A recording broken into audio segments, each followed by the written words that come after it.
Assis dans un bar du port de Greenwich, Francis entend des voix excitées venant de la rue. Regardez qui est le noble seigneur. Tant de gens se sont rassemblés pour son départ. Francis ordonna au barman. « Oui, noble, c'est le fanfaron Philippe II d'Espagne !» Le barman fredonne. « Philippe II n'est-il pas l'époux de la précédente reine ? Pourquoi est-il encore en Angleterre ?» demande Francis. « Pensez-vous que quelqu'un en soit venu à le regarder avec admiration ? N'ayant aucune idée de la reine actuelle, il a décidé de se remarier. Maintenant, tout le monde est venu pour admirer cette imbécile rejetée. » Les clients du bar s'exclament. Tout le monde savait qu'après la mort de la reine précédente, les membres des familles royales étrangères voulaient s'enraciner dans le palais en mariant quelqu'un à la reine actuelle. Mais la reine Élisabeth était une femme fière et elle rejetait tous les prétendants.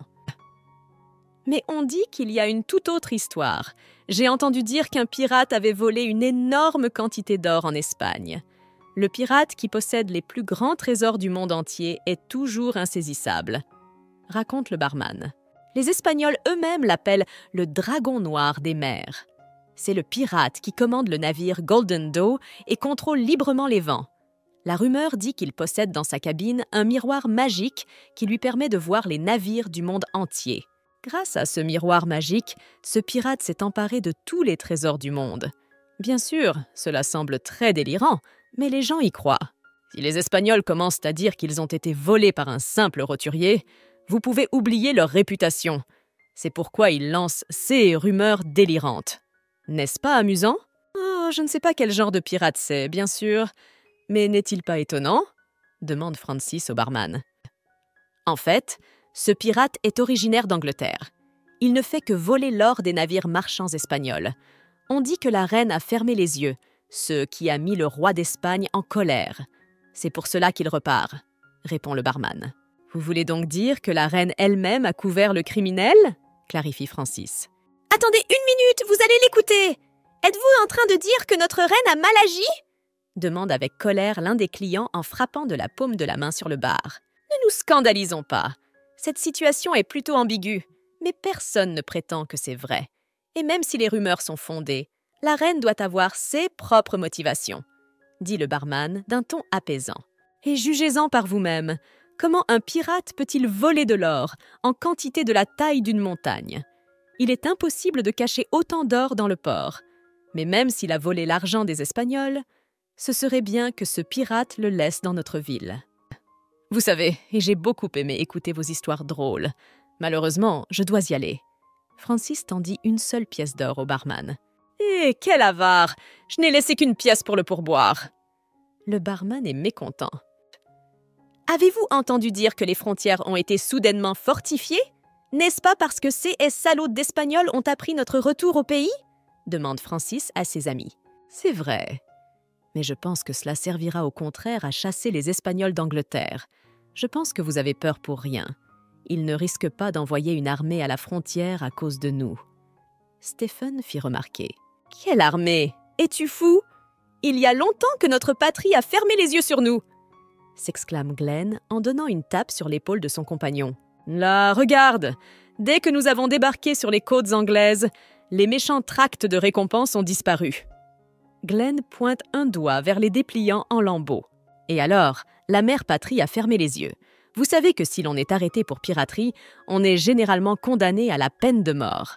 Parfois, un pirate est exécuté sur le lieu même de son arrestation, s'exclame Stephen. « Eh, comment vas-tu pirater si tu as si peur ?» demande son compagnon Glenn en lui donnant une tape dans le dos. « C'est comment ne pas avoir peur dans une telle situation ? Tu as entendu ce qu'ils disaient, n'est-ce pas ? Ils ont prétendu que le navire de la Biche d'Or pouvait contrôler les vents. Si nos poursuivants l'apprennent, ils comprendront tout de suite que c'est de notre navire qu'il s'agit, s'exclame Stephen. Il suffit de cacher le symbole de notre navire et personne ne se rendra compte de rien. Et puis, le fait qu'ils fassent toute une histoire pour de simples lingots d'or, qui ne sont pas un tel trésor, c'est de la pure folie, dit Francis. Pendant que nous sommes ici, nous devons lui demander quelque chose. Quel est ce plus grand trésor dont le capitaine a parlé, bien qu'il n'ait jamais prêté attention au butin ? Tu te souviens qu'il a même fredonné une petite chanson sur le plus grand des trésors, n'est-ce pas ? chuchote Stephen à l'oreille de Glenn. S'il savait lui-même ce qu'il cherchait et quel trésor il voulait, ce dragon fou serait venu piller tôt ou tard. Le capitaine lui-même ne sait pas ce qu'il veut, répondit Glenn. Il n'est pas attiré par l'or ou les bijoux avec de grosses pierres, mais tout de même, il a trouvé un moyen étonnant de soutirer de l'argent. Cela me donne envie de travailler avec lui. Je ne peux pas m'imaginer partir pour un autre navire. Glenn a raison. J'en ai assez de l'or et des bijoux. Je veux agir un peu différemment. Ce soir, après avoir confirmé le départ des Espagnols, nous nous emparerons de l'or pillé la dernière fois, dit Francis Drake à ses compagnons. Votre Majesté, Francis Drake est de retour, rapporte la femme de chambre. Je vois, dit Élisabeth en souriant. Si j'avais su ce qui allait se passer, j'aurais récupéré tous les dessins de la biche d'or avant d'arriver au port, s'écria Glenn. Ne soyez pas absurde. Le symbole de la biche n'est pas différent de notre joyeux Roger. Tu donnes aussi l'ordre à tout le monde d'abandonner le navire et de courir à l'intérieur des terres. C'est le seul moyen de s'échapper. Sans ralentir son allure, Francis s'écrie. « Eh bien, c'est absurde. Pourquoi devrions-nous abandonner notre trésor ?» Glenn s'indigne. « Quand les choses se calmeront, nous remonterons à bord et nous nous enfuirons. » lui répond Francis. Glenn confie à son second qu'il a peur de prendre la mer, car il y a de fortes chances que les Espagnols les poursuivent. « Pourquoi agis-tu si bêtement ? Nous avons vu ensemble que la plupart des navires espagnols ont appareillé cet après-midi. Il ne reste plus qu'un galion espagnol dans le port. » Apaise son second, Francis. « Et même si les Espagnols nous suivent, nous pouvons les couler. De cette façon, nous aurons toujours notre coussin de sécurité sous forme de trésors volés et nous serons débarrassés de nos poursuivants. Nous ferons d'une pierre deux coups. » Francis et Glenn sprintèrent vers leur navire et montèrent à bord en toute hâte. Francis ordonne à Stephen de lever l'ancre immédiatement. Ils décident de traverser Douvres jusqu'à Calais. Les eaux y sont peu profondes et le galion maladroit des Espagnols ne pourra pas les rattraper. « Vous avez perdu la tête ? Vous voulez prendre la mer par ce temps ?» s'étonne Stephen. « Faites ce que vous dit le capitaine et ne vous chamaillez pas. Depuis quand le mauvais temps est-il un obstacle pour lui ? Et si vous n'aimez pas quelque chose, vous pouvez partir d'ici !» cria Glenn. Il se dépêche de hisser les voiles. Ces salauds n'ont qu'un seul navire, et même si c'est un galion, ils nous rattrapent assez vite. Dans ces conditions, ce n'est pas que nous ne sommes pas à Calais, nous n'avons pas encore quitté Douvres. D'une voix effrayée, l'un des marins s'exclame. « Il n'y a pas beaucoup d'hommes sur ce bateau. Nous n'avons pas besoin de naviguer loin, notre puissance de feu est suffisante. Ajoutez de la vitesse pour les égaler, nous allons nous battre au corps à corps, » cria Francis en regardant dans son télescope. Au bout d'un certain temps, les deux navires se mirent au même niveau. Les soldats espagnols commencèrent à monter à bord des pirates. « Tu oses aller au corps à corps ? Vous espérez survivre à un combat avec la marine espagnole ? Vous, les chiots des nations insulaires, vous ne savez que fuir la queue entre les jambes !» s'écrie l'amiral Pablo Garcia de la marine espagnole. « Qu'est-ce que vous racontez ? Vous n'avez pas gagné une seule bataille. Pourquoi pensez-vous que je n'ai pas tiré sur votre navire ? Sachez que vous mourrez de toute façon. Ce galion sera désormais le mien. » lui répond Francis. « Insolent, tout ce que tu sais faire, c'est parler !» L'amiral est scandalisé. La reine Élisabeth d'Angleterre est montée à bord du navire pirate Golden Doe. Elle se cache dans la cale du Golden Doe. « Quelle merveilleuse soirée ! Vous ne trouvez pas ?» demande Élisabeth aux personnes présentes. « Et que fait la reine d'Angleterre ici ?» se demande l'amiral. « J'ai remarqué qu'il y avait trop de passagers supplémentaires à bord. Je suis désolée, mais j'ai un contrat avec le capitaine de ce navire, » dit Élisabeth. François regarde la reine avec surprise. Il ne se souvenait pas d'avoir signé un contrat avec elle. « Pourquoi me regardez-vous comme ça ? N'allez-vous pas le lier ? Liez enfin cet homme impertinent qui ose montrer ses armes devant la reine d'Angleterre, » dit Élisabeth en montrant le pistolet dans les mains de Francis. Quelque temps plus tard, tous les pirates du navire sont ligotés. « Vous aviez dit que la mère patrie s'occuperait de nous! Vous avez dit que tout irait bien! Et où est-ce que tout va bien ?» crie Stephen à Francis. Les larmes coulent sur ses joues. Il réalise que la seule chose qui l'attend est la peine de mort. « Votre Majesté, avez-vous enfin décidé de couper la queue de ce pirate ?» demande l'amiral à la reine. « Si vous décapitez ce méchant pirate et rendez l'or volé, nous sommes également prêts à fermer les yeux sur certains détails et à faire semblant de ne rien savoir. Je ne suis pas sûre que la récompense nous plaise, mais Philippe II pourrait changer d'avis sur le déclenchement d'une guerre. Vous vous souvenez que vous et l'Espagne aviez autrefois des liens sous la forme d'un mariage royal, n'est-ce pas? Élisabeth ordonne qu'on lui amène Francis Drake. Cependant, je ne pouvais pas croire, même à l'époque, que la famille royale avait déclaré son soutien à la piraterie. Il s'est avéré que c'était un canular. C'est la fin de ma vie de pirate. Francis se dit « Exécutez ce pirate immédiatement. » Exécutez ce pirate sur le champ. Nous nous passerons du procès. Coupez-lui la gorge maintenant. L'amiral cria joyeusement. Il était extrêmement heureux de pouvoir enfin se débarrasser du criminel qui lui gâchait la vie depuis des années. « Attendez, ne vous pressez pas. Allez-vous maintenant exécuter un citoyen anglais capturé au large des côtes anglaises sous les yeux de la reine d'Angleterre ?»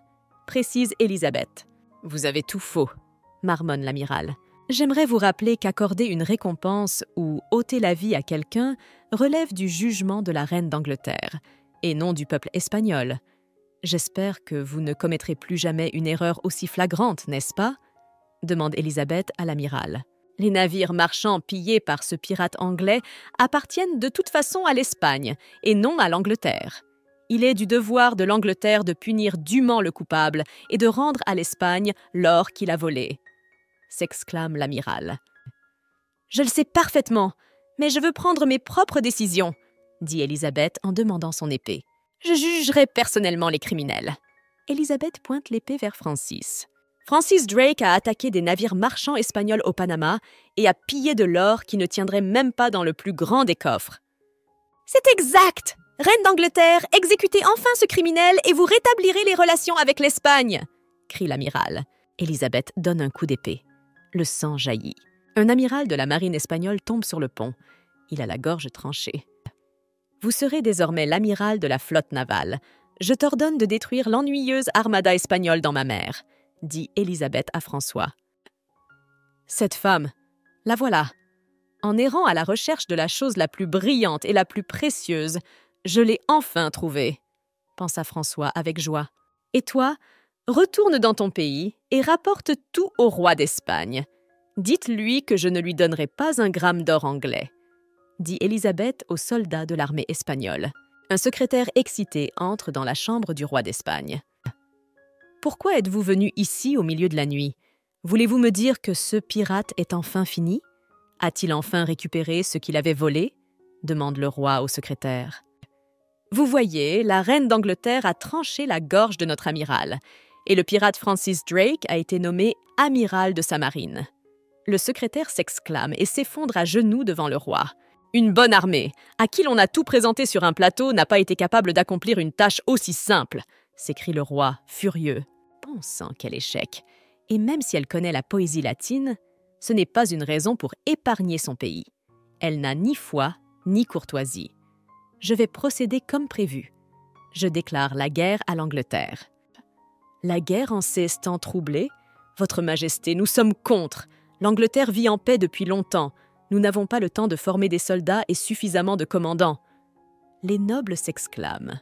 Votre Majesté, les finances de notre nation sont très limitées en ce moment.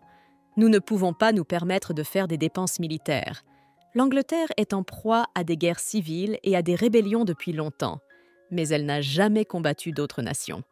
Le comte d'Abeto a ajouté « Naturellement, la puissance militaire a diminué. » Naturellement, la puissance militaire a décliné. La marine créée par Henri VIII est en proie à l'autoritarisme. Elle est désormais insuffisante pour lutter contre l'Espagne, qui possède une armada invincible. Nous n'avons ni argent, ni armée. « C'est tout, fini ?» demande Élisabeth avec un doux bâillement. « Vous vivez tous paisiblement, sans craindre que des têtes ne tombent. Vous avez dû oublier où tout a commencé. La guerre n'a pas été déclarée par nous, mais par les Espagnols. Vous voulez que nous remplissions toutes les conditions de l'Espagne pour éviter la guerre? Voulez-vous faire de l'Angleterre la risée de tous? Si c'est tout ce que vous avez à dire, arrêtons-nous là. Si vous voulez manifester votre mécontentement lors de la prochaine réunion, Il faudra penser à des contre-mesures avant. Allez-y si vous voulez que vos culs effrontés continuent à s'asseoir sur ces chaises. Elizabeth invite Francis et son équipe à la rejoindre. Vous êtes la première personne à qui l'amiral Howard jette le gant alors qu'il vient de débarquer au palais. Comment avez-vous réussi à le provoquer ? Demande Elizabeth à Francis. C'est très simple. Francis a affronté l'amiral Howard presque dès son arrivée au palais. Un roturier et pirate qui n'a même pas reçu d'entraînement militaire de base peut être amiral. Comment avez-vous pu tromper Sa Majesté ? Pensez-vous qu'en portant un uniforme de soie coûteux, vous pourriez devenir un officier militaire d'origine noble ? Howard s'indigne. Imaginez, c'est exactement ce qu'il m'a dit. J'ai gardé le silence, bien sûr, mais ce n'est pas agréable quand un homme de noble naissance vient vers vous et commence à vous intimider parce qu'il se croit plus âgé. Francis rit, et je suis heureux qu'après un tel malentendu, j'ai déjà eu la chance de rencontrer la reine. Mais d'un autre côté, puisque vous m'avez invité chez vous, j'ai dû faire quelque chose de mal ? Non, vous avez bien fait. Je tiens à préciser que les duels sont interdits dans notre royaume. L'amiral Howard sera puni en conséquence. Mais arrêtons là, il y a une conversation plus importante à avoir, dit la reine. En Angleterre, l'impôt annuel est de 180 000 livres. J'ai entendu dire que vous aviez volé 300 000 livres. Que veux-tu en échange de ton argent ? Je ne veux qu'un baiser de la femme la plus noble d'Angleterre, répond Francis. Comme vous êtes impertinent et déraisonnable. Mais si vous êtes aussi intelligent qu'on le dit, je ne regretterai pas d'être devenu un ennemi de l'Espagne pour votre salut. Cette fois, je vous pardonnerai votre impertinence. La reine dit en ricanant. Vous devrez donner tout votre butin au fonds de guerre. En échange, tous vos pirates serviront dans la marine. Oui, bien sûr, pas de problème, s'exclame Francis à la grande surprise de Glenn. En fait, les 300 000 $ annoncés n'étaient que des chiffres officiels. Le butin est bien plus important. En plus de l'or espagnol, Francis avait volé des pierres précieuses provenant de tombes amérindiennes. Il a également volé de nouvelles espèces de plantes et de tabac. François n'était même pas dégoûté par les animaux. Vous avez ordonné que l'armada espagnole soit rayée de la surface de la terre. Si vous allez à la guerre, vous aurez besoin de quelque chose comme un obus de canon. Je vais passer dans le négatif à cause de cela. Seriez-vous prêt à renégocier les termes de notre traité ? Demande Francis. Si vous fermez les yeux, je vous promets de vous donner non seulement l'or de l'Espagne, mais bien plus encore. En échange, je te promets la victoire sur la flotte espagnole. Comment ça ? Tu es prêt à tout donner ? Êtes-vous le seul à l'avoir pillé ? Ce n'est pas seulement le vôtre, c'est aussi le nôtre. Tu ne peux pas te débarrasser de nos fonds aussi facilement, hurla Glenn en attrapant Francis par la peau du cou. Comment comptes-tu t'y prendre avec ces grossiers bâtards ? Voulez-vous donner un ordre ? Demanda l'une de ces demoiselles d'honneur à la reine. Je ne suis pas une païenne, mais une reine miséricordieuse pour mon peuple. J'aime les conditions proposées par ce pirate. Je suis convaincue que nous pouvons vaincre l'Espagne. Élisabeth répond. Si notre reine est si désireuse de faire la guerre, il n'y a qu'une seule façon de l'aider. Nous devons lever l'interdiction d'entrée du prince Éric, dit le comte Abetto. Vous voulez laisser entrer ce prétendant fou en Angleterre ? S'étonne Lord Witherson. Qu'y a-t-il à faire ? Nous n'avons pas de soldats pour nous battre en ce moment. Tout le monde sait que le prince suédois est prêt à risquer sa vie pour la reine. Il ne nous refusera pas une guerre avec l'Espagne, répond le comte. Le fils aîné du roi de Suède, Éric, est un prince beau et charmant. Il est adepte du protestantisme, comme Élisabeth. Contrairement aux autres prétendants de la reine, qui ne s'intéressaient qu'au titre royal, Éric était véritablement amoureux d'elle. Éric appelait constamment Élisabeth à se marier, mais elle le refusait à chaque fois. « Voulez-vous rappeler ce prétendant ? Si vous le faites, la reine vous coupera immédiatement la tête. » Lord Broadley s'exclame. « Quand avez-vous déjà vu Sa Majesté nous parler pour une fois sans se mettre en colère ? Elle est toujours en train de s'agiter et de crier. Il est temps que nous nous y habituions. » Le comte Abetto remarque. « Pourtant, vous parlez de convoquer un homme rejeté par la reine, » marmonna Lord Broadley. « Alors peut-être voulez-vous autoriser de vrais pirates à se trouver dans le palais royal ?» s'indigne Lord Grey. « Qu'y a-t-il de mal à ce que la reine amène des pirates à ses côtés ? Il vaudrait mieux que ces perdants meurent à la guerre plutôt que notre précieuse flotte, répond le comte Abetto. Pensez à ce que ce vil pirate a fait à l'amiral Howard. Il devrait être reconnaissant à la reine de ne pas l'avoir exécuté par pendaison. Et l'amiral s'est contenté de le réprimander et de lui indiquer sa place. Elisabeth décide de discuter avec Francis au cours du dîner. Elle veut voir comment il estimate. François décide de raconter ses aventures à la reine. Il en parle pendant des heures. Une servante entre dans la chambre et l'avertit qu'il est l'heure d'aller se coucher. Il s'arrêta au point le plus intéressant. « Quelle est l'heure du coucher ? Je vais écouter d'autres histoires de Sir Drake. Tu ferais mieux d'aller nous chercher du thé, » ordonne Elisabeth. « Votre Majesté, et si je continuais à vous raconter mes histoires intéressantes, mais pour une autre fois ?» demande Francis. « Si je vous ordonne de continuer à raconter des histoires, vous le ferez, » répondit Elisabeth. « Votre Majesté, vous savez sans doute que les Espagnols m'appellent un dragon de mer. Et les dragons n'obéissent pas aux ordres de qui que ce soit sans être payés, » dit Francis en grimpant sur le rebord de la fenêtre. Sans réfléchir longtemps, Francis sauta dans la cour. Elisabeth regarda par la fenêtre pour voir si Francis allait bien. Le pirate lui souhaita bonne nuit. Elisabeth était rarement agacée par les gens, mais le prince Éric l'énervait littéralement. « Je voudrais vous faire remarquer que vous êtes devenue encore plus belle. » Le prince Éric prit un ton admiratif. « Mes yeux ne me trompent-ils pas ? Qui a levé l'interdiction d'entrer dans mon dos ? Qui est déjà ce casse-cou ? Trouvé d'urgence qui veut à tout prix visiter le détroit de Douvres, » ordonne Elisabeth. « Il n'est pas nécessaire de trouver qui que ce soit, c'est moi qui l'ai fait.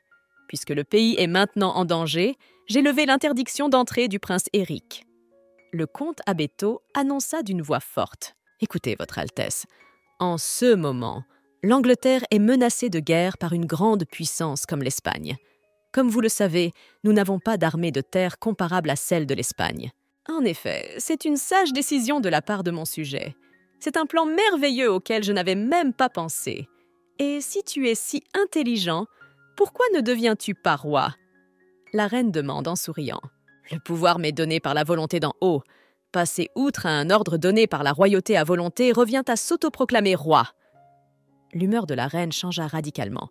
Elle recommença à crier sur ses subordonnés. « Si c'est le Kéas, exécutez votre serviteur pour trahison !» Le comte Abetto s'exclama. « C'est bien! C'est incroyable! Vous me faites passer pour un idiot qui n'est même pas au courant de la situation politique internationale du pays. Il semblerait que ce soit quelqu'un de plus intelligent que moi qui doive gouverner. » La reine s'est mise à crier d'un ton furieux. L'une des demoiselles d'honneur de la reine s'est approchée de Francis et lui a dit qu'il n'était pas autorisé à venir au palais aujourd'hui. La reine a insisté pour qu'il s'entraîne avec l'amiral Howard. « Avec l'amiral Howard ? On dirait que la reine veut qu'un incident se produise, » se dit Glenn. « Je voudrais vous rappeler qu'il est strictement interdit de faire du bruit dans le palais. Veuillez vous abstenir de toute querelle inutile avec les forces navales régulières dirigées par l'amiral Howard, » demanda la demoiselle d'honneur. Il semble que ce ne soit pas la volonté de la reine, car cela ressemble plus à une demande qu'à un ordre. Honnêtement, cette demoiselle ne me regarderait même pas si je n'étais pas un aristocrate. Il s'est dit, Francis s'est dit, il s'est dit, il s'est dit. Je vois, bon, il ne semble pas que nous allons faire des païennes, nous agirons en fonction des circonstances, répondit Francis à la jeune fille. Depuis quand le terrain d'entraînement royal est-il devenu un terrain de jeu pour les méchants pirates ? C'est humiliant pour nous. Les soldats de la reine sont scandalisés. « Quoi ? Vous mourrez si vous vous faites poignarder sur le champ de bataille !» crient les pirates. « Comment osez-vous élever la voix contre nous ? Nous ne sommes pas dans un pub, mais dans un palais royal. Nous sommes la flotte de Greenwich, les plus proches défenseurs de la reine. Nous ne voulons pas qu'une racaille utilise le même champ de tir que nous. » Les soldats s'exclament. « Vous devriez vous entraîner dans les écuries ou la grange.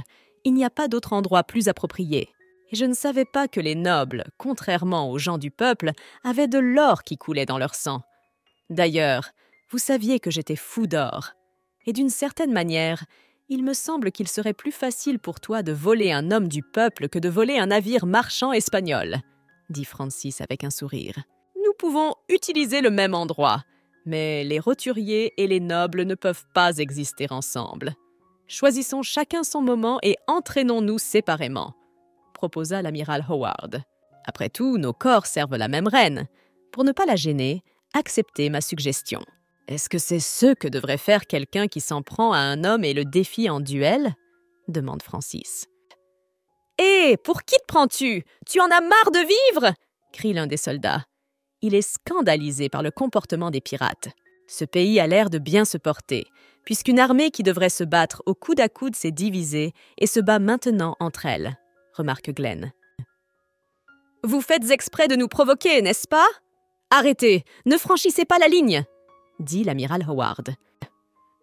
Comparé à l'Espagne, la marine anglaise compte très peu de soldats ayant l'expérience du combat réel. La décision de Sa Majesté ne peut pas être mauvaise, mais je ne veux pas de ce type ici. Howard se dit « Je ne vais pas continuer à discuter. Et si nous organisions quelques combats d'entraînement entre les deux camps ?» demanda Howard. « Tu veux dire que nous devrions nous séparer et nous battre ?» clarifia François. C'est vrai, c'est comme un combat amical. Cela nous aidera dans notre entraînement tactique. Si vous perdez, vous admettrez votre incompétence et vous vous porterez volontaire pour aller contre l'Espagne.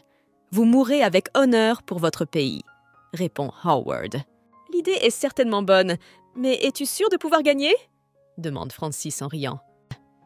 Si vos hommes perdent, vous deviendrez mon vice-amiral. J'espère que vous n'abandonnerez pas comme un lâche. Et je vois que vous vous amusez bien. La reine Élisabeth remarque en s'approchant. En fait, vous n'êtes pas censé faire ça, mais je vous autorise les combats d'entraînement. La seule chose, c'est que je pense qu'il serait approprié que la marine et les nouveaux pirates se battent ensemble. Je vois que la reine fait déjà beaucoup d'entraînement militaire. Si cela continue, il y aura une guerre, c'est sûr. Si la reine avait épousé un prince d'un pays voisin, les choses seraient peut-être différentes, se dit le comte Abetto. L'absence de lien du sang aurait été compensée, dans une certaine mesure. Il n'y aurait pas eu la décapitation de la reine d'Écosse, Marie Stuart, à cause du problème de succession. Et puis, il n'y aurait pas eu de raison pour que Philippe II déclenche une guerre. « Comte Abetto, quelle chance j'ai de vous rencontrer! Je vous cherchais justement !» Le prince Éric s'exclame. « Nous devons faire en sorte que Sa Majesté épouse un prince suédois dès que possible. S'il apparaît un pays lié par un mariage royal, cela n'ajoutera pas seulement à la puissance militaire, mais cela effrayera les Espagnols. » Le comte Abetto se décida. « Je pense que ce serait bien que vous fassiez tout ensemble, comme boire, manger et vivre ensemble. J'ai hâte de voir les résultats de votre bataille, » dit Élisabeth en souriant. « Il ne faut pas que ce soit comme ça. Même des soldats aussi bien entraînés les uns que les autres ont besoin de temps pour se frotter les uns aux autres. Sans parler de l'entraînement avec des pirates. » Hans s'exclame. « Fermez-la. Ne mêle pas tes sentiments personnels à cette discussion. Ne place pas tes propres intérêts au-dessus du jugement de la reine. Avez-vous réfléchi à ce qui se passera si c'est l'armée de Sa Majesté qui commet une trahison et non la racaille des rues ?» demande Howard. « Il serait plus paisible de manger un rat sur un bateau qui tangue que d'être ici. » Glenn se dit avec nostalgie. « Ces salauds de la marine. Ça fait 2 jours qu'ils sont comme ça. Je n'arrive même pas à me faire avaler du pain dans cette atmosphère. J'en ai marre de les voir toujours baragouiner dans mon dos, » s'exclame Bradley. « Je dois vous avouer que je n'aime pas non plus cette situation. Mais nous n'avons pas d'autre choix. Nous devons la supporter. » Glenn tente de calmer l'équipage irrité. « Je comprends que c'est la façon dont la reine veut que la flotte commence à interagir avec les pirates. Mais si cela continue, cela ne fera que se retourner contre nous, » se dit Glenn. Quoi qu'il en soit, c'est ce que veut la personne la plus haut placée d'Angleterre. Nous ferions mieux de nous taire et d'éviter les ennuis inutiles. Heureusement, la plupart des pirates sont des roturiers. Il n'est donc pas difficile pour eux de s'incliner devant la noblesse. J'espère que le capitaine n'est pas encore en train de faire des bêtises et de chercher des ennuis inutiles. Malheureusement, c'est typique de lui. « Allez, continuez à courir !» cria Francis en buvant une nouvelle gorgée de bière. « Capitaine, pourquoi nous faites-vous faire un travail aussi inutile ?»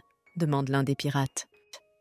« Oui, parce que pendant que vous souffrez, les soldats de la marine anglaise souffrent avec vous. Pendant que vous souffrez, C.S. souffrent avec vous, » répond Francis. « Alors ne soyez pas paresseux, faites quelques tours de plus. » Pendant que les pirates couraient avec les soldats sur le terrain d'entraînement, Francis décida de se cacher dans le palais pour se reposer. Au bout d'un moment, il entendit un rire de femme dans le couloir du palais royal.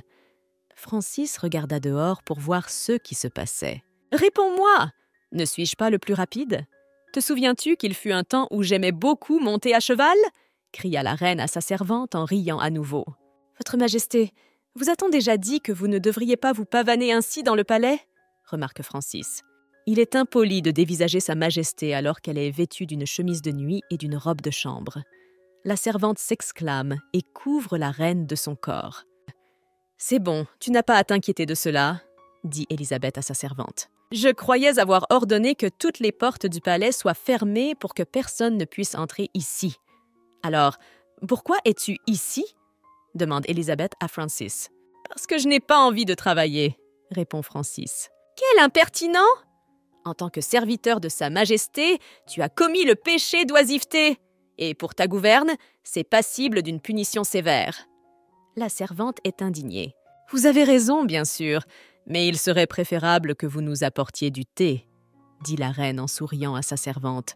Celle-ci courut immédiatement chercher le thé. « Maintenant, dis-moi la vérité. Pourquoi ne veux-tu pas travailler ?» demande la reine à François. « Peut-être parce que je n'ai pas confiance en moi. Pour être plus précis, je n'ai pas confiance en mes capacités.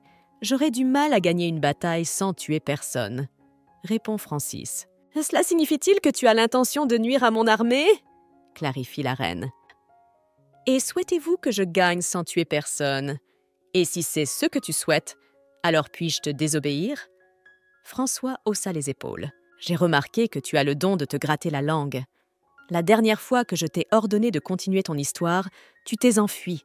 Bien sûr, je ne veux pas subir de pertes avant même que la guerre ne commence. Remporter la victoire sans perte, » ordonna Élisabeth. « Ne pensez-vous pas qu'il est exagéré de donner des ordres à un pirate affamé ?» demande François à la reine. « C'est absurde. Est-ce que tu vas demander un baiser cette fois-ci aussi si tu gagnes la bataille ?» demande Élisabeth. « Je ne peux pas ?» Question après question, François répond. « Je ne vais pas te donner une réponse définitive. Si tu veux en avoir une, travaille plus dur. » conseille Élisabeth. « Et je t'obtiens. La femme la plus précieuse d'Angleterre, » dit Francis avec un petit rire. « Seulement de l'Angleterre » précise Élisabeth. « Non, tu es la femme la plus précieuse et la plus grande du monde. » François s'exclame bruyamment. Il se dit que le complexe d'infériorité de la reine se manifeste parfois. « Je ne suis pas encore la plus grande. Je ne domine pas encore la mer, » s'exclama Élisabeth. « Si tu veux dominer la mer, je t'aiderai à le faire, » promit Francis. « Sans pathos, il faut d'abord gagner la bataille sans perte, » demanda la reine. « Je ferai ce que Sa Majesté m'ordonne. Je ferai de toi la femme la plus précieuse qui soit, » s'exclama François. « Et quand tu seras la femme la plus précieuse du monde, alors je t'aurai, » se dit Francis. « Votre Majesté, ce pirate a un air trop hautain. Il respire même de façon irrespectueuse. N'a-t-il pas demandé comme récompense la dernière fois d'embrasser la femme la plus noble d'Angleterre ?» La servante Radcliffe s'indigna. Cette fois, il a eu l'audace de se faufiler dans le palais. Quelle impertinence, après tout, c'est impensable. Il a vu Sa Majesté en robe de lin. Je ne peux pas lui pardonner d'avoir osé regarder Sa Majesté avec ce regard. Radcliffe, je comprends parfaitement vos sentiments. Élisabeth caresse affectueusement la tête de sa servante. Si vous me comprenez, vous pensez aussi que ce vaurien devrait être...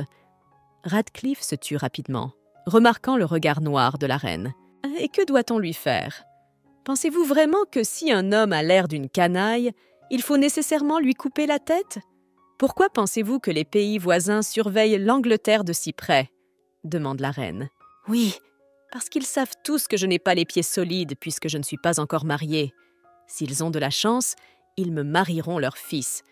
De même, les rois des autres pays pourraient m'épouser. Mais quoi qu'il en soit, les pays environnants ont peur de se frotter à nous. Ils n'osent pas aller de l'avant et ruiner les relations avec l'Angleterre. Bien sûr, il est difficile de nier quelque chose alors que je suis utilisée pour résoudre divers problèmes politiques. Mais tout de même, tout cela pour dire que beaucoup d'hommes veulent me côtoyer. Je n'ai pas encore vu d'exception. Vous avez raison comme toujours, et ce pauvre homme est aveuglé par vous aussi. Votre Majesté, Vous êtes la femme la plus merveilleuse et la plus belle qui soit !» Redcliffe s'exclame. Vous réalisez également que de nombreux rois, princes et simples nobles sont tombés sous mon charme. Je ne sais pas ce qui vous fait croire que les roturiers sont l'exception et que je ne profite pas d'eux, dit Élisabeth avec un sourire en coin. Et je suis sûre que ce pirate sait que je veux l'utiliser et rien de plus. Et le fait qu'il soit si désireux de mon baiser dans mes yeux ressemble à une douce demande. Si l'homme qui tombe amoureux de moi doit être un idiot comme Philippe II, racontant des bêtises sans raison, alors, comme vous le dites, nous devrions donner à sa tête une chance de dire adieu à son corps. Quant à Francis Drake, j'attendrai avec impatience ses prochaines actions. J'ai hâte d'utiliser ses pouvoirs. Je veux le tordre jusqu'à l'os. « Invasion nocturne !» cria Francis en se faufilant dans la chambre de Howard par la fenêtre ouverte. « Si tu fais un geste de plus, je te fais massacrer par la loi militaire !» hurla Howard en saisissant son épée. « Oh mon frère, pourquoi es-tu si sévère? Tu ne sais pas plaisanter ?» demande Francis sur le ton de la plaisanterie. Francis lance à Howard une bouteille de bière. « Écoute, parlons sérieusement. Réponds-moi, aimes-tu notre reine ?» demande Francis à Howard. « Oh, tu racontes encore des bêtises impensables. » Howard saisit à nouveau son épée. « Calmez-vous, vous devez vous détendre. C'est la fin de la journée, alors bois un peu de cette bière. » Francis versa presque de force une demi-bouteille de bière à Howard. Howard s'assit à son bureau et regarda attentivement Francis. « Ton visage te trahit. Tu peux arrêter d'être aussi cool, » dit Francis en riant aux éclats. « Tais-toi, tu ne comprends absolument rien. La dignité d'un soldat, ce ne sont que des mots pour toi. Tu n'es qu'un bâtard abandonné dans le détroit. » D'un ton rageur, Howard grince des dents. « Tu es tellement ennuyeux que même l'alcool n'aide pas quand je te parle. » Francis grogne. « Écoute, tu n'as jamais pensé que je pouvais être un meurtrier? Tu devrais peut-être mettre une sentinelle dehors? Et qu'est-ce que tu vas me faire? Me tuer? Tu penses que personne ne se rendra compte que tu l'as fait? » demande Howard. « Tu as raison, les soldats ne m'aiment pas. Mais ce n'est pas pour cela que je suis venu ici. Je veux te poser une question. »« Que pensez-vous que la reine veuille ?» demande Francis. « Sa Majesté souhaite naturellement la paix et la prospérité pour l'Angleterre et le peuple anglais, » s'exclame Howard. « Tu es tout à fait sérieux? En fait, je voulais dire autre chose. Peut-être qu'elle aime certaines pierres ou qu'elle a des fleurs préférées ?» demande Francis. « Vous n'êtes pas au bon endroit. Tu ferais mieux de demander aux dames du bal ce qu'elles en pensent, » répond Howard. « Je ne pense pas avoir dit quelque chose de mal. Comme je viens du peuple, je n'ai pas eu l'occasion de rencontrer des aristocrates de haut rang. Je suis sûr que vous connaissez les préférences de la reine, » dit Francis. « Vous n'êtes qu'un pauvre type, finalement. Tu ne te rends pas compte qu'il y a des choses dont on ne parle pas. La seule chose que je sais, c'est que la reine aime les bonbons, » murmure Howard. « Ah, eh bien, je vous remercie et c'est tout. Au fait, je ne suis pas allé en Angleterre depuis 3 ans. Vous ne pensez pas que le fait d'aborder un sujet qui ne devrait pas être discuté provoquerait de la colère? Il y aurait beaucoup de problèmes, n'est-ce pas? Demande Francis. Je ne m'intéresse pas aux rumeurs dont tout le monde parle. Je n'ai pas eu le temps d'en savoir plus car j'ai été occupée à voyager à travers le monde. Tu veux parler maintenant de punir ces maudits catholiques écossais? Eh bien, pendant votre absence, une rébellion a éclaté en Écosse. La reine Marie Stuart, qui gouvernait l'Écosse à l'époque, était catholique, répond Howard. Il y a donc eu une rébellion? Il semble que le règne de la reine Marie, contrairement à celui de son Altesse, ait été beaucoup plus terrible, note Francis. Tu vois, il y a de nombreuses raisons pour lesquelles les gens se sont rebellés. Quoi qu'il en soit, la reine Marie s'est réfugiée sous la protection de l'Angleterre et notre magnanime Élisabeth l'a accueillie. Mais ces et maudits catholiques se sont accrochés à la reine Marie et ont tenté de renverser son Altesse. Raconte Howard. Bien sûr, Sa Majesté a dû exécuter Marie, conformément à la loi.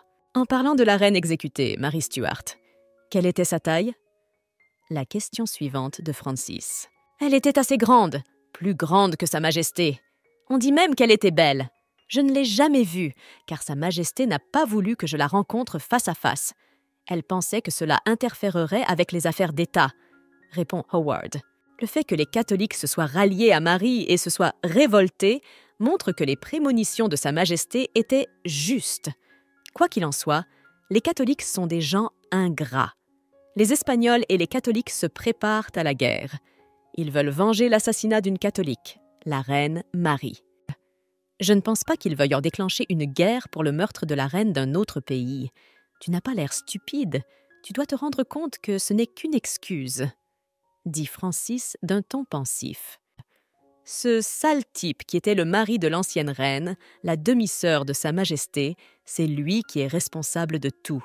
Tout a commencé parce que son Altesse a refusé de l'épouser. Et sous prétexte de sa foi catholique, il raconte toutes ces bêtises, s'exclame Howard. Et la situation a aussi été aggravée par votre libération. On peut dire que vous avez contribué au déclenchement de la guerre. Oui, bien sûr, c'est à cause de moi. Tout a recommencé pour m'encourager à me rendre à l'Espagne et à mettre fin à la guerre. En étirant ses voyelles, François demande « Si tu crois à ce que tu viens de me dire, alors dès que je serai tué, ces gens trouveront immédiatement une autre raison. C'est comme pisser dans son pantalon pour se réchauffer en hiver. Ce n'est pas possible qu'un noble ne se rende pas compte de ce que je réalise. J'ai l'impression que vous voulez juste vous débarrasser de moi, n'est-ce pas ? Vous, qui n'avez aucun sens de la dignité, vous me faites passer pour un idiot. Foutez le camp d'ici !» D'une voix enragée, Howard hurle. « Je m'en vais, mais ne vous énervez pas. Bonne nuit à toi.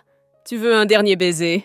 demande Francis sur le ton de la plaisanterie. Lorsque Francis quitta enfin la pièce, Howard commença à réfléchir à leur conversation. Bien sûr, Francis avait raison sur beaucoup de points.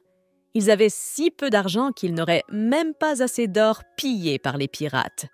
Ils n'avaient tout simplement pas les fonds nécessaires pour la guerre.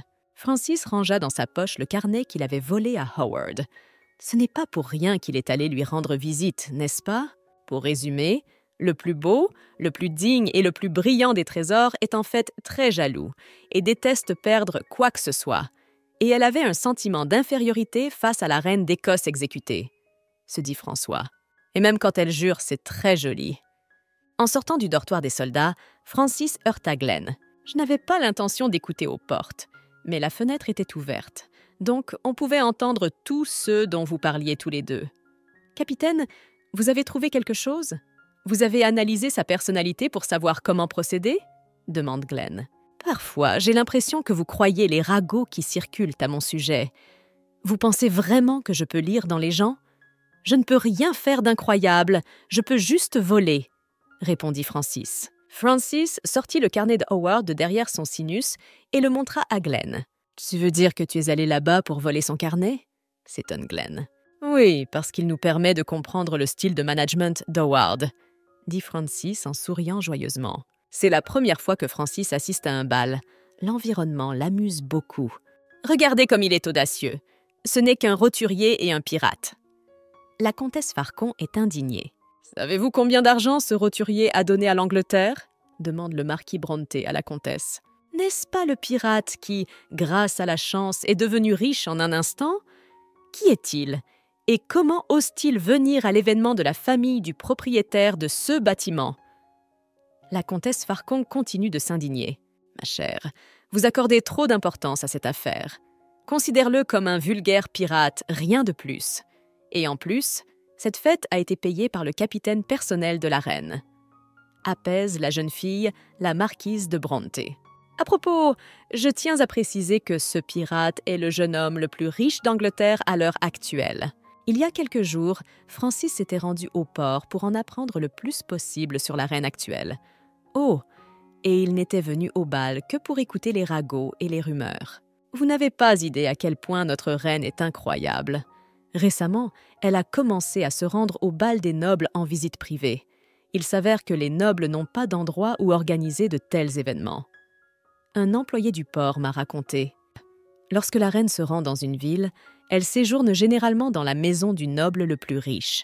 On dit aussi qu'elle demande au propriétaire de la maison de lui donner toutes les choses les plus chères qu'il possède, y compris les bijoux. La rumeur dit qu'elle revient au palais royal avec un tas de fourchettes et de cuillères en argent. C'est probablement son point faible. Parce que la reine a augmenté les impôts, de nombreux aristocrates sont moins bien vêtus et nourris. En rentrant du port, Francis a l'idée géniale d'organiser un bal. Je suis plus que certain que la reine garde un œil sur les nobles.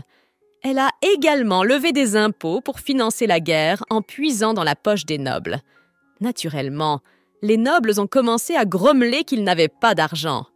Marmonne Francis pour lui-même.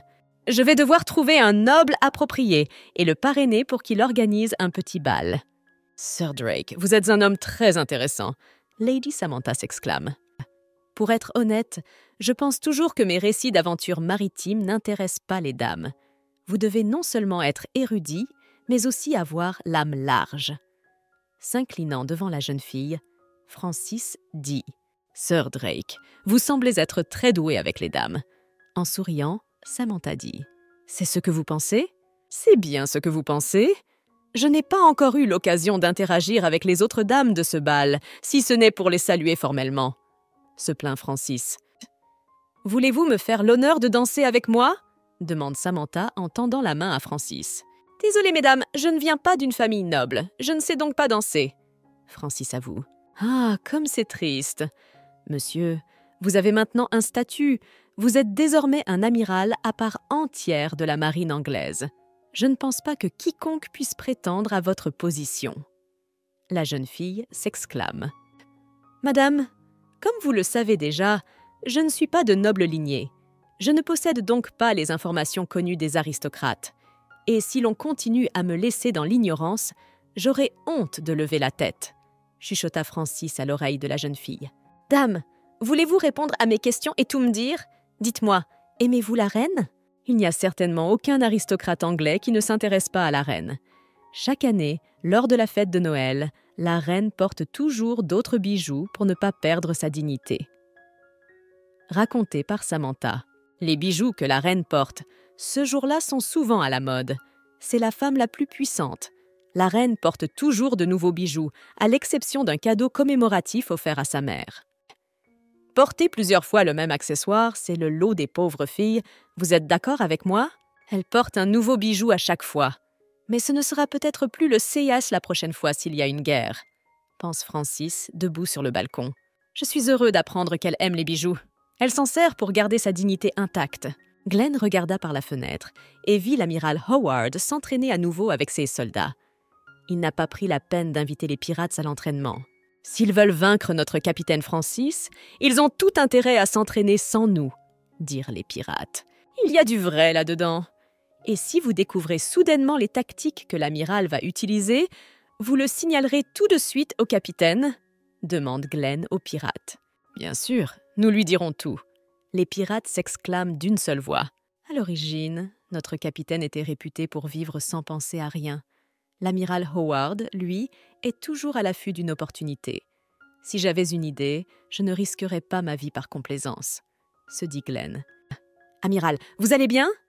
Je vous demande maintenant ce qu'il en est de l'incident des dossiers manquants. Ils n'ont jamais été retrouvés, n'est-ce pas? Demanda Howard à son soldat. Cela n'a pas d'importance, j'ai tout mémorisé, répond Howard. Je parle juste du fait que ces dossiers ont été volés par quelqu'un qui pourrait les utiliser à ses propres fins. Cette personne pourrait copier nos tactiques. Subvertit le soldat. Howard lui conseille de ne pas penser à rien. Est-ce vraiment aujourd'hui que le concours d'entraînement de Sir Drake et Sir Howard se termine? Après tout, je les ai moi-même autorisés à faire des combats d'exercice, mais je n'ai autorisé personne à céder ou à se battre jusqu'à la mort. La reine signe un autre document. J'ai fait tout cela pour corriger les habitudes de CES de là, afin qu'ils se tiennent tranquilles. Oui, mais... marmonne Shelton. Mais la reine ne l'écoute pas. Je suis occupée aujourd'hui.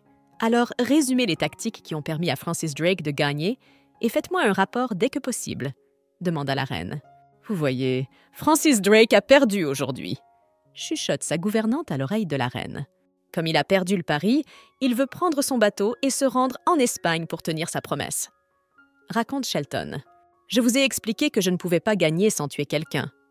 Haussant les épaules, Francis dit « Capitaine, c'est tout ce que vous pouvez faire ?»« Capitaine, c'est tout ce que vous pouvez nous dire pour l'instant ?» s'exclame Glenn en saisissant son compagnon par la poitrine. « Je sais bien moi-même que la plupart des tactiques du capitaine ne sont que de la guerre psychologique ou du vandalisme, Et cela ne fonctionnera pas dans ce simulacre de bataille d'échecs, se dit Glenn. Mais de toute façon, vous avez jeté un coup d'œil au dossier de l'amiral. Vous auriez pu me consulter et nous aurions pu trouver une solution avec vous, s'exclama Glenn. Tu vois, ces dossiers étaient cryptés. Je n'y ai rien compris. À vous, Francis. Tu vois, nous avons gagné après tout. Et tu étais inquiet que ce rat me vole mes notes. Les pirates qui n'ont pas reçu d'entraînement militaire formel n'ont pas pu gagner dans la vie. Vous ne pouvez pas nous comparer à ces roturiers, dit Howard à ses soldats. Et maintenant, vous allez vraiment aller en Espagne pour vous rendre ? Demande l'un des pirates à Francis. Bien sûr, parce qu'une promesse est une promesse. On ne peut pas manquer à sa parole, répond Francis. Capitaine, ne dites pas de bêtises. Tu sais très bien toi-même que tu n'arrêteras pas la guerre même si tu te rends à eux. Ce n'est qu'un prétexte pour vous défouler sur un riche roturier. Tu ne mérites pas ça, s'exclama Glenn. Et moi qui pensais que tu ne me quitterais pas pour naviguer avec moi, dit Francis. Tu veux dire que tu vas naviguer vers l'exécution des Espagnols et que nous serons avec toi ? Précise le pirate. Naturellement. D'abord et surtout, je suis votre commandant. Vous n'allez pas désobéir aux ordres de votre capitaine, n'est-ce pas ? Demande Francis à ses subordonnés. Cet homme a-t-il vraiment navigué jusqu'en Espagne ? Est-il allé aussi loin ? Vous croyez qu'il va laisser tomber ses mains comme ça ? Ne devrions-nous pas faire quelque chose ? A demandé Lord Berkeley lors de la réunion du Conseil. Pensez-vous que cela fera une différence ? En fait, il me semble que s'il devait mourir, il aurait navigué seul au lieu d'emmener ses pirates et son navire avec lui, grommela le comte Abetto. À vous écouter, on a l'impression que l'Espagne se calmera immédiatement après avoir obtenu la tête d'un pirate. Vous ne le pensez pas vraiment, n'est-ce pas ? Demande Élisabeth. Mais après tout peut être résolu par un mariage royal. Le prince Éric est entré dans la salle de réunion. Si nous unissons les monarques, il sera difficile pour l'Espagne de nous faire la guerre. Il ferait mieux de s'occuper des Pays-Bas, où une rébellion a éclaté pour réclamer l'indépendance. Dans une telle situation, si les Anglais sont les premiers à sacrifier la vie de Drake, l'Espagne, qui tient à sa réputation, n'entrera pas en guerre. Qu'en pensez-vous, Votre Majesté ? Et la mer, d'un calme meurtrier aujourd'hui. Devions-nous naviguer vers l'Espagne de nuit ? Demande Jake au capitaine. Vous me demandez vraiment ça ? Je veux dire, c'est une chose évidente. Qui volerait en plein jour ? Demande Francis d'un ton surpris. Alors, on ne navigue pas pour se rendre ? S'étonnent les pirates. Alors, vous avez nettoyé la zone ? Demande Francis à l'un des pirates. Celui-ci répond qu'il n'y a plus d'obstacle. Et pouvez-vous nous expliquer ce que nous allons faire maintenant ? Demanda Thomas. Il était nouveau, donc il ne savait pas grand-chose. Pour l'instant, nous allons voler et mettre le feu. Nous allons prendre tout ce que nous pouvons emporter. Tout ce que nous ne pourrons pas emporter, nous y mettrons le feu. Dites cela à vos amis débutants et suivez-moi, lui répond Francis. Votre Majesté, vous devez prendre le contrôle de l'Angleterre, dit Alvaro de Bazan, un héros de guerre espagnol. Il fut un temps le professeur du roi Philippe II d'Espagne. Je vous comprends. Vous devez ménager vos forces. Cela vous fait probablement mal de vous surmener, s'exclama Philippe II. Tu sais, tous tes efforts n'ont pas été vains. Je vais conquérir l'Angleterre et la dominer. La marine invincible que vous avez mise sur pied transformera bientôt l'Angleterre en une mer de sang. Philippe promet. Votre Majesté, on apprend que des dépôts de munitions brûlent dans le port de Cadix. On sait qu'ils ont été incendiés par des voleurs. Ils ont volé plusieurs caisses de munitions. Rapportez à Philippe, son conseiller. « Prenez ce que vous pouvez emporter et brûlez ce qui reste », s'écrie François. « Le port de Cadix est complètement envahi. Voulez-vous détruire les restes des soldats ennemis et capturer les navires restants ?» clarifie Jake. Même s'il s'agit d'une attaque surprise, même si les ennemis se préparent à la guerre, ils sont sans défense. Même si c'est déshonorant, c'est une stratégie efficace. C'est parce que les pirates n'ont pas d'honneur, se dit Jake. Je pense que nous avons assez pillé. Nous devrions partir d'ici le plus vite possible. Francis répondit. Ces types n'ont pas pu protéger la tour de signalisation, n'est-ce pas? Alors maintenant, on a un avantage. Nous devons partir d'ici, car cet endroit sera bientôt envahi par de méchants Espagnols. Nous sommes ici pour piller, pas pour conquérir de nouveaux territoires. Le roi d'Espagne, Philippe II, et ses conseillers s'approchent des entrepôts en flammes. « Quels sont les dégâts causés à notre armée et à nos munitions ?» demande Philippe. La plupart de la garnison de Cadix a été tuée. Les dépôts d'approvisionnement ont été pillés et brûlés. Ils ont également réussi à capturer plusieurs navires, rapporte l'un des conseillers. Ils ont tout incendié avec un grand fracas, mais ils ont peu de force. Ils ont passé les sentinelles de l'armée espagnole et ont fait une attaque surprise. Il est évident qu'une telle chose n'aurait pas pu être réalisée par une grande armée, s'exclame Philippe. Ceux qui manquent d'effectifs ne pourront pas s'emparer des navires de guerre de l'Armada. Allons-y. Ce soir, nous allons envoyer tous ces sales pirates anglais en enfer. Montez sur les navires restés dans le port. Nous poursuivrons ces pirates jusqu'au bout. Lorsque les soldats espagnols sont montés à bord de leurs navires, ils ont vu de gros trous. Avec des navires aussi endommagés, il était impossible de rattraper les pirates. Réparez les navires rapidement et ensuite nous commencerons à résoudre le reste des problèmes, ordonna Philippe. Vous voulez dire que ce bâtard est revenu vivant et indemne? S'exclame l'amiral Howard. Six subordonnés lui ont rapporté que Francis et son équipage ont incendié la flotte espagnole, volé des biens de guerre et les ont ramenés avec eux. Apprenant le retour de Francis Drake, Élisabeth se précipite à sa rencontre. « Ma reine, comme je suis heureux de vous voir !» s'exclame Francis. Élisabeth frappe François au visage de toutes ses forces avec son poing. Elle lui propose ensuite de discuter de tout cela autour d'une tasse de thé. « Votre Majesté, vous êtes si forte. Je suis sûre que l'Angleterre a un bel avenir devant elle. » François s'exclame. « Vous avez fait quelque chose qu'on ne vous a pas demandé de faire, » grommela Élisabeth. « Mais reine, je le répète, je ne peux pas l'emporter sans tuer personne. Je peux vous faire le plus grand bien, » répond Francis. « Ne faites plus ce que vous n'avez pas reçu l'ordre de faire. L'attaque de l'Espagne est interdite jusqu'à ce que je l'autorise. » La reine se lève de table. « Je refuse d'exécuter cet ordre. » Francis croise les bras sur sa poitrine. « Tu oses désobéir à l'ordre de la reine maintenant ?» Élisabeth frappe du poing sur la table. « Votre Altesse, je ne veux pas utiliser un centime du trésor anglais dans cette guerre. Mais pour gagner la guerre, j'ai besoin d'argent et de munitions. La seule façon de les obtenir est de les voler, » répond Francis. Élisabeth s'assit à la table et fredonna une chanson. « Votre Majesté, je vois que vous êtes de bonne humeur. Y a-t-il eu des choses positives dans votre vie ?» demanda Radcliffe. « Vous savez que mon dernier ami dragon, pour me faire économiser de l'argent, a volé des munitions et a même amené 2 navires de guerre espagnols avec lui. Il a frappé à l'arrière et est revenu sans perte de troupes. Personne n'a jamais fait une telle chose pour moi, » s'exclame la reine. « Bien sûr, je sais que c'est scandaleux, que ça ne devrait pas être comme ça, mais tout de même. Ce serait bien qu'il s'entende avec Sir Howard. Ils se compléteraient et formeraient une bonne équipe. » La gouvernante de la reine s'approche et lui rappelle qu'il est l'heure d'aller se coucher. « C'est ce dernier jour en compagnie de ce dragon.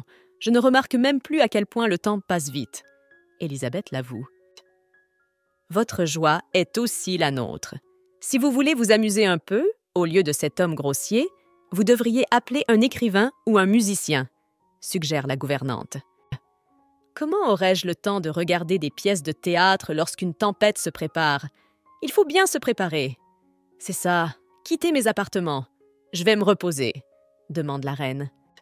Cela aurait pu être une bataille d'honneur, mais ce n'est pas le CA.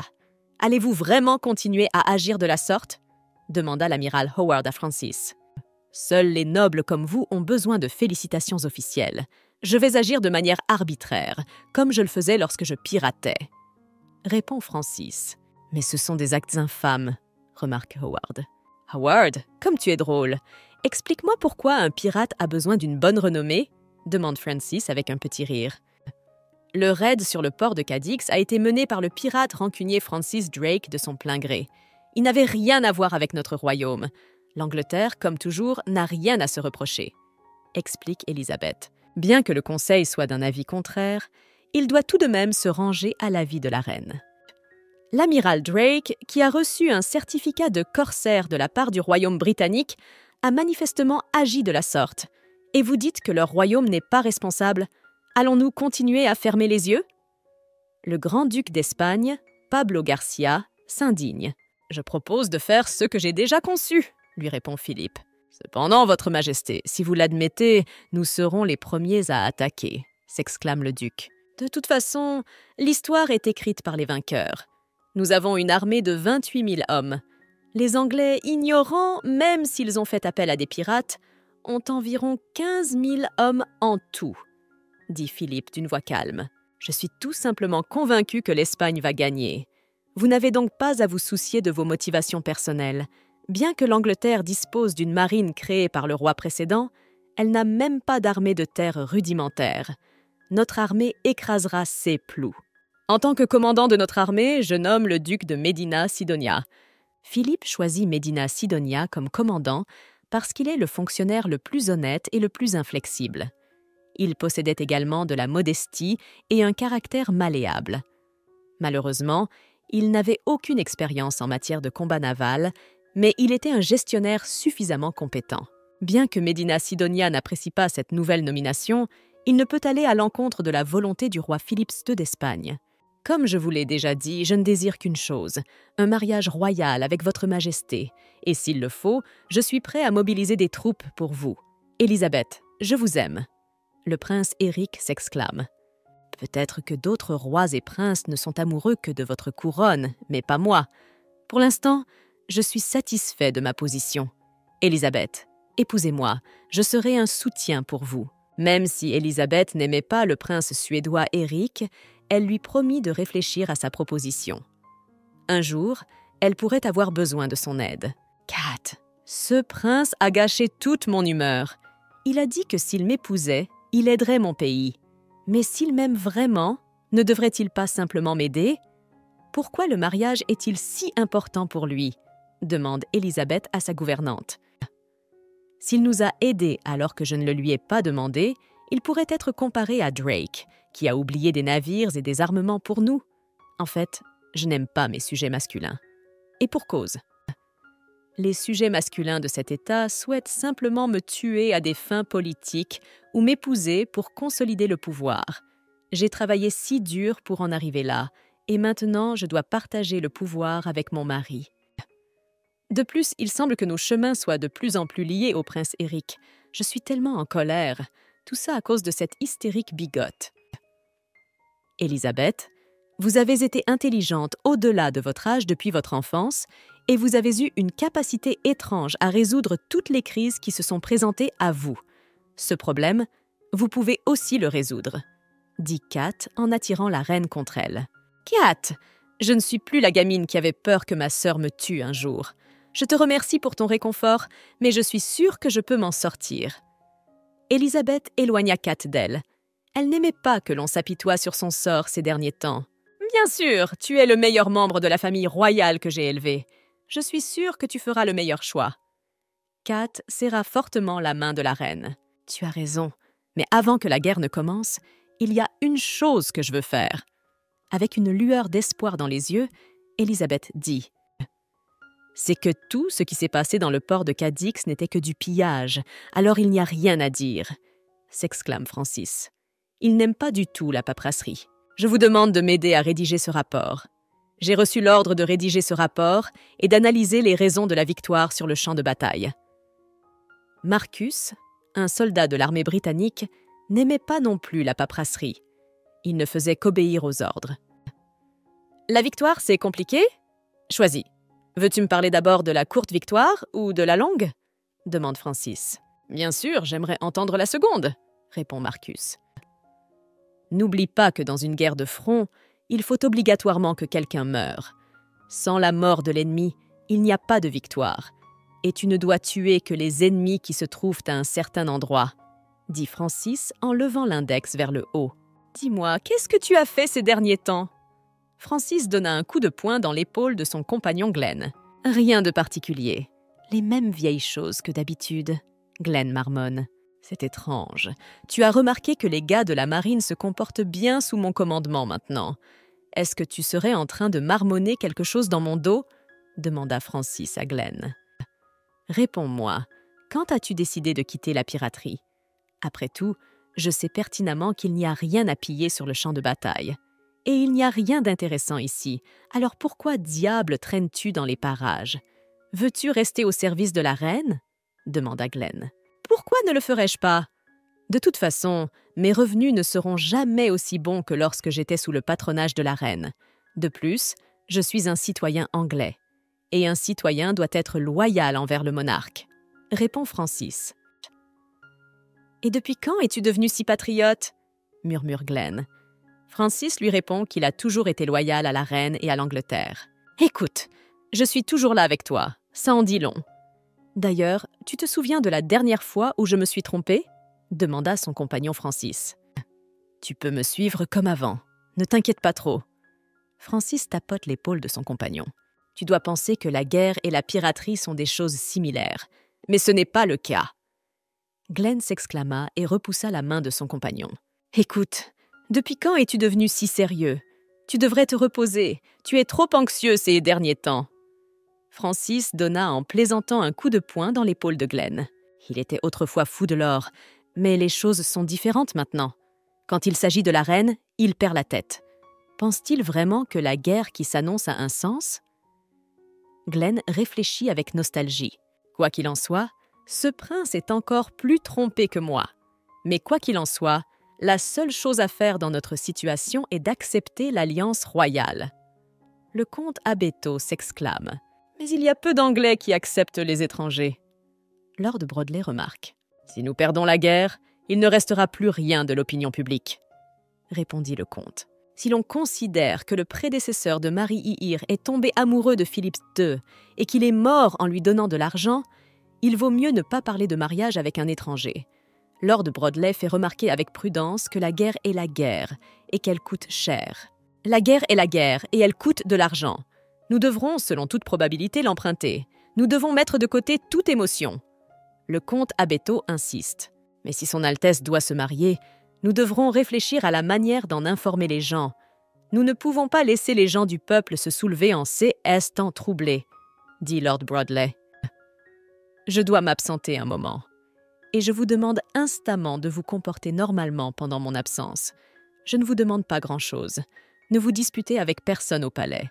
N'oublie pas que tout est lié ici, dit Elizabeth à Francis. En particulier, cessez d'être grossier avec Sir Howard. Vous êtes des camarades, après tout. Sir Howard est un serviteur loyal et honnête. Un tel compagnon vous sera extrêmement utile. Votre alliance est bénéfique pour vous deux. Le lendemain de cette conversation, François s'adresse au prince Éric. « Mon Élisabeth est vraiment unique et gentille. Je ne comprends pas ce que vous faites ici, » s'exclame Éric. Le comte Abetto et Lord Broadley ont jeté un coup d'œil dans le coin, observant prudemment ce qui se passait. « Il est fort probable que vous soyez également aimable avec les habitants de votre pays. Mais en tant qu'étranger, il est peu probable que vous compreniez si je veux vous dire quelque chose, » répondit Francis. Lord Broadley se précipite sur Francis et lui couvre la bouche de sa main. Il n'était pas nécessaire qu'un scandale international éclate pour l'instant. « Prince Éric, venez avec moi. Je vais voir la reine, » dit le comte Abetto au prince. À peine un jour plus tard, le prince s'est plaint. « Quand avez-vous eu le temps de vous quereller avec lui? Je tiens à vous avertir qu'il vous est interdit d'entrer dans le palais jusqu'au retour de Sa Majesté. » L'amiral Howard s'adresse à Francis. « Pour être honnête, je suis heureux qu'au moins pour un temps, vous ne vous heurtiez pas aux invités d'honneur et aux nobles. Attendez, à vous entendre, si j'avais accès au palais, je serais sûr d'être mêlé à un scandale. Je pourrais aussi mettre le bazar ici, après tout, » fit remarquer François. « Je vous prie instamment de rester tranquille pendant ces quelques jours, jusqu'à ce que la reine revienne au palais. Si vous continuez à faire des bêtises, le comte Abetto ne manquera pas de vous punir. Vous avez raison, je dois faire un cadeau pour le prince. Nous nous réconcilierons définitivement avec lui, » s'exclama François. « Même si je sais très bien que je mérite une punition sévère, j'espère votre clémence. Je trouverai certainement un terrain d'entente avec le prince Éric. » François promet à la reine. « Pour être honnête, je ne m'attendais même pas à ce qu'un dragon reste sagement assis dans une cage, » grommela Élisabeth. « Je veux me faire pardonner, » dit Francis en posant un gros morceau d'émeraude sur la table. « Bien sûr, cette pierre n'est pas à la hauteur de la richesse du prince, mais j'espère qu'il acceptera mon bon cœur. Estimez-vous heureux de ne pas faire partie de l'aristocratie. Si vous étiez de la noblesse, on vous parlerait différemment. Je ne sais plus combien de fois nous avons fermé les yeux sur les lacunes de ton éducation. » La reine soupire lourdement. « Et vous ne vous intéressez absolument pas à la façon dont j'ai obtenu une émeraude si précieuse que personne n'en sera exclu ?»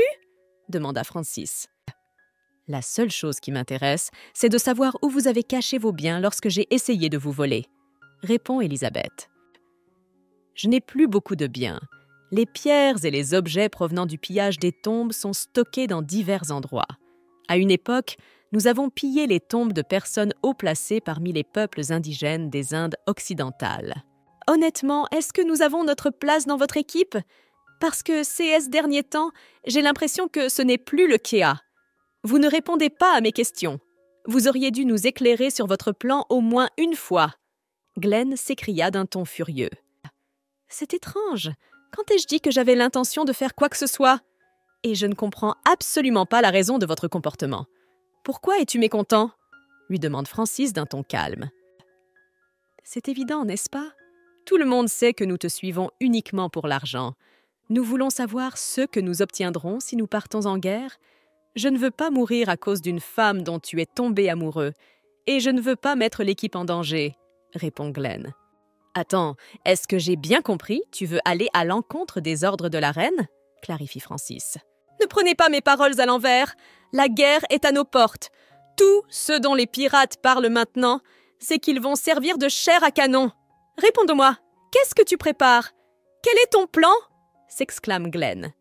« Qu'est-ce qui te fait croire que je veux partager mon plan avec qui que ce soit? » chuchote Francis à l'oreille de Glenn. Pour se calmer et reprendre ses esprits, Glenn se rend au bar. Il y apprit que sa vieille connaissance Mary avait été arrêtée. Elle était également pirate. « Oh, tu es déjà de retour? Je croyais que tu avais décidé de nous quitter pour aller travailler sur un autre navire !» s'exclame Francis en voyant son second sur le pas de la porte de son bureau. « C'est tout toi, et ne fais pas l'imbécile. Ne fais pas semblant de ne rien comprendre. On arrête sans cesse des pirates dans ce pays. Comment peux-tu travailler pour cette flotte ?» hurla Glenn en attrapant Francis par la peau de sa chemise. « Tu l'as fait exprès, n'est-ce pas? Tu comptais sur le fait qu'une fois que je serais partie, tu utiliserais Mary à tes propres fins? D'accord. Il y a probablement eu une erreur de communication. Je savais que Mary avait été attrapée, mais c'était il y a longtemps. Et je n'ai absolument rien à voir avec ça. Si tu te demandes pourquoi elle a été arrêtée, tu sais à qui t'adresser. » répond Francis à son compagnon. « Tu me parles de la fille pirate maintenant? Si je me souviens bien, elle a été arrêtée sur ordre spécial de la reine, » dit Howard. « Mais les pirates n'étaient pas arrêtés avant cela. En général, ils étaient censurés et condamnés à une amende, » souligne Francis. Howard lui répond que les pirates sont rarement touchés parce qu'ils rapportent beaucoup à l'État. Tous les pirates paient une bonne taxe à l'État, alors la reine ferme les yeux sur leurs actions. Mais si Sa Majesté a émis un décret spécial pour arrêter cette fille, c'est qu'elle a commis un délit particulièrement grave pour l'État. Vous voyez, je n'ai absolument rien à voir avec cela. Si tu veux, je peux parler de ta copine à la reine, suggère Francis à son compagnon. Si ma mémoire est bonne, cette fille est une kamikaze, dit la reine. Maintenant, réponds-moi. Quelle est ta relation avec elle? Pourquoi vous préoccupez-vous tant de son sort? C'est très simple. C'est l'ancienne patronne de mon subordonné. Il est secrètement amoureux d'elle, alors il va la sauver. Réponds-moi, pourquoi une si grande reine ordonnerait-elle l'arrestation d'une fille aussi banale? Demande Francis. Elle avait un adversaire malheureux. Le capitaine du navire marchand allemand qu'elle a capturé est un de mes amis. Il a donc personnellement porté plainte auprès du tribunal du comté, et j'ai été obligée de punir cette fille pour sauver la face de mon ami.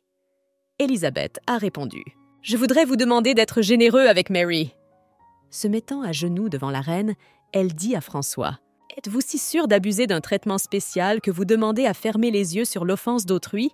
C'est sûrement à cause de ma bonté sans borne. Quel impertinent vous êtes, en fin de compte. » La reine s'exclame. « Mais vous savez, les histoires d'amour ont toujours intéressé mon âme. Si votre subordonné est prêt à se battre vaillamment pour sa belle bien-aimée comme un chevalier à cheval, alors je n'ai qu'à l'aider. Dites à votre subordonné, qui est si désireux de sauver Mary, que je suis touchée par son histoire d'amour et proposez-lui un marché. Je suis prêt à échanger la vie d'un criminel contre son ordre du mérite guerrier. » Des nouvelles des éclaireurs. Les Espagnols sont presque prêts à attaquer. Ils disent qu'ils ont un nouveau commandant. Il semble compétent. Le précédent est mort. Je pensais que cela nous donnerait un avantage temporaire, mais ils se sont réorganisés rapidement, a déclaré Howard lors de la réunion ordinaire. Pour l'instant, nous adoptons une attitude attentiste. Il se peut que certains de nos informateurs aient transmis des données peu fiables. Nous avons besoin de plus de vérifications. Il est trop tôt pour prendre des mesures radicales.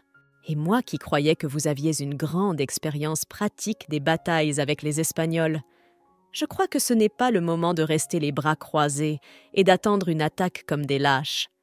Comme vous le savez tous, la marine espagnole n'est rien d'autre qu'une armée ordinaire, s'exclame Francis. Leurs navires sont à peine plus grands que ceux de simples transporteurs d'hommes. Ils utilisent une tactique déjà éprouvée. Ils naviguent à proximité d'un navire ennemi, lancent un crochet et se lancent à l'abordage. C'est une tactique basée sur le combat au corps à corps. En d'autres termes, nous devons les combattre avec de l'artillerie si possible. Et je vous préviens d'avance, ne vous approchez pas des navires espagnols, vous perdrez contre eux de cette façon. Nous sommes en infériorité numérique, donc si les Espagnols débarquent à Londres, ce n'est qu'une question de temps avant que nous ne perdions. La flotte espagnole ne connaît pas les marées. Nous devons les combattre dans les eaux les plus proches. Howard insiste. J'ai une faveur à vous demander. Cessez de vous battre contre un associé avec lequel vous devriez vous entendre. J'ai remarqué que vous vous disputiez constamment pendant les réunions, dit la reine à Francis. De plus, l'amiral Howard m'a fait savoir que votre plan était un pur suicide. Il me demande d'attendre. Howard dit cela parce que c'est un lâche. Si la bataille se déroule sur les côtes anglaises, vous, votre majesté, serez en danger. Je pense que plus la bataille est éloignée de la maison, moins il y a de risques. Je sais très bien que si nous perdons la guerre, ce bigot de Philippe II me tuera sûrement. Il ne me laissera pas vivre, il ne prendra pas ce risque, dit la reine. Faisons un marché avec vous. Vous m'aiderez à gagner cette guerre et je vous raconterai une histoire de ma vie que personne ne connaît. Je vous parlerai de mon passé commun avec Philippe II. Si je peux me permettre, ai-je bien compris qu'il y avait quelque chose entre vous deux ? Demande Francis. Je ne sais pas ce que vous imaginez, mais notre relation suivait un schéma assez simple. Je donnais des ordres et il obéissait, comme tous les autres hommes qui m'ont aimé. Et vous êtes le même. La reine s'exclame. La simple pensée que votre majesté me considère comme digne d'être une servante me rend extatique. Mon âme exulte à la seule pensée que je serai un tremplin vers la grandeur sous vos pieds. Francis s'exclama avec enthousiasme. J'ai beaucoup d'histoires à vous raconter. Comme vous le savez, le trône ne m'a pas été offert sur un plateau d'argent. J'ai autant d'histoires à raconter sur ma vie que vous avez d'histoires sur vos aventures, dit Élisabeth. Ma demi-sœur était aveuglée par l'amour et avide de pouvoir. Le roi Philippe II d'Espagne m'a protégée d'elle. Notre relation pourrait durer plus longtemps que la création la plus audacieuse de Shakespeare. Bien sûr, contrairement à ce qui se passe dans la pièce, dans la réalité, se moquer de moi vous ferait perdre la tête. Si vous osez vous moquer de moi, vous aurez des ennuis. Vous avez ma confiance, et je vous ai donné de nombreuses opportunités. Et ne me fais pas regretter ma décision. Élisabeth s'exclama et s'accrocha fermement à François. Le prince de Suède, Éric, assiste à toute cette scène. De retour dans son bureau, Éric ordonne à son secrétaire de préparer le bateau pour le départ. Cette nouvelle surprend le secrétaire. « Pourquoi êtes-vous si surpris ? N'est-ce pas une bonne nouvelle pour vous ? Vous n'avez jamais partagé mon désir d'être ici. Vous avez dit vous-même qu'il n'était pas convenable qu'un prince étranger reste dans un pays qui va entrer en guerre, » dit Éric à sa secrétaire. « Et puis-je vous demander ce qui a influencé cette décision ?» demande le secrétaire. « Je ne pensais pas... Je croyais plutôt que j'avais une chance seulement parce qu'elle ne laissait personne d'autre s'approcher de moi. Ce n'est que récemment que j'ai compris qu'un homme qui n'abandonne pas a l'air pathétique. Je ne peux pas être l'homme le plus pathétique de ce monde. Nous devons quitter ce pays le plus rapidement possible. Poursuivre une femme dont le cœur est déjà pris, ce n'est pas de l'amour, c'est de l'avidité. » Éric respira l'odeur fraîche de la mer à plein poumon. Bien sûr, il voulait être près d'Élisabeth, mais c'était impossible. Son cœur était occupé par quelqu'un d'autre. « Élisabeth, Je souhaite que tu trouves ton bonheur dans ce monde, murmura Eric en regardant les lointaines îles britanniques.